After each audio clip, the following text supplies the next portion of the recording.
బీసీలకు 42% రిజర్వేషన్లు కల్పిస్తామని కామారెడ్డిలో డిక్లరేషన్ తీసుకురావడం జరిగింది కాంగ్రెస్ పార్టీ ఎన్నికల ముందు, అసెంబ్లీ ఎన్నికల ముందు. సో అధికారంలోకి వచ్చిన తర్వాత కులగణన చేపడతామని కులగణన కోసం అసెంబ్లీలో రేవంత్ రెడ్డి ప్రభుత్వం తీర్మానం చేయడం జరిగింది. కులగణన కోసం 160 కోట్ల రూపాయలు కూడా కేటాయించడం జరిగింది. కులగణన చేపడితేనే బీసీల జనాభా ఎంతో తేలుతుంది. ఆ జనాభా దానికి అనుగుణంగానే రిజర్వేషన్ పెంచాల్సి వస్తుంది. ఈ విషయాన్ని సీఎం రేవంత్ రెడ్డి అనేకసార్లు అసెంబ్లీ కూడా చెప్పడం జరిగింది. బీసీలు ఉన్నరేమో 56%, వాళ్ళకు వచ్చేది 20%. ఆయన చాలా ఆవేదన వ్యక్తం చేశారు. సో 42% రిజర్వేషన్ పెంచుతామని డిక్లరేషన్ చేశారు.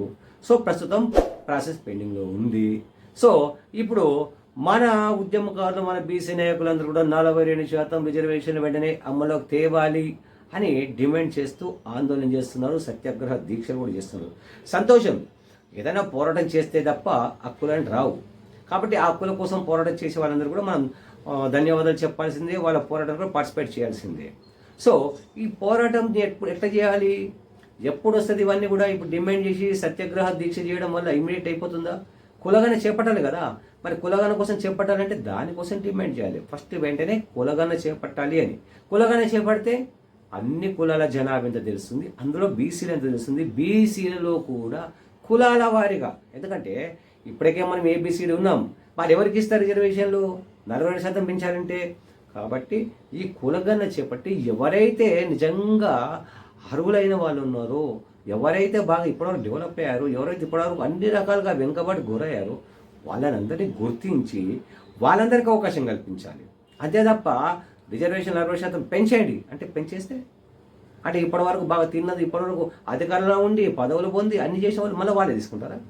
అట్లా కాదు కదా. కాబట్టి ఇదంతా ఒక పెద్ద ఎత్తుగడ, పెద్ద కుట్రగా నేను అనుకుంటున్నా. ఎందుకంటే ఆల్రెడీ సీఎం రేవంత్ రెడ్డి హామీ ఇవ్వడం జరిగింది. ఆల్రెడీ ప్రాసెస్ స్టార్ట్ చేసిన తర్వాత మళ్ళీ కొత్తగా మనం డిమాండ్ ఎందుకు చేస్తున్నాం? అందులో 10 ఏళ్ల పాటు అధికారంలో ఉండి ఎమ్మెల్యేలుగా, మంత్రులుగా అనేక పదవులు పొందిన బీసీ నాయకులకు బీసీలు గుర్తుకు రాలేదు. అప్పుడు ఇప్పుడే బీసీలు ఎందుకు గుర్తుకొస్తున్నారు వాళ్ళకు? అంటే ఇప్పుడు పదవి పోయిన తర్వాత. సో ఇప్పుడు కనుక ప్రభుత్వం ప్రయత్నాలు ప్రాసెస్ స్టార్ట్ చేస్తే ఒక మేము చేసినందుకే అంటారా? అంటే మీరు చెప్పుకోవడానిక 10 ఏళ్ల కాలం మీతో ఎట్లాగో చేతకాలే, ఇక మీరు చెయ్యరు కూడా. ఎందుకంటే బీసీలకు బీఆర్ఎస్ ఏం చేయలేదు, క్లియర్ కట్ అది. కాబట్టి ఇంకా మళ్ళీ మీరు వచ్చేదో చేస్తాం అవసరం లేదు. ఆల్రెడీ రేవంత్ రెడ్డి ప్రభుత్వం చేయకపోతే బీసీలకు చేతనవుతుంది. బీసీలు ఉద్యమకాలు చాలామంది ఉన్నారు ఇక్కడ. ఉద్యమకాలు వాళ్ళ ఉద్యమాలతోనే తెలంగాణ కూడా రావడం జరిగింది.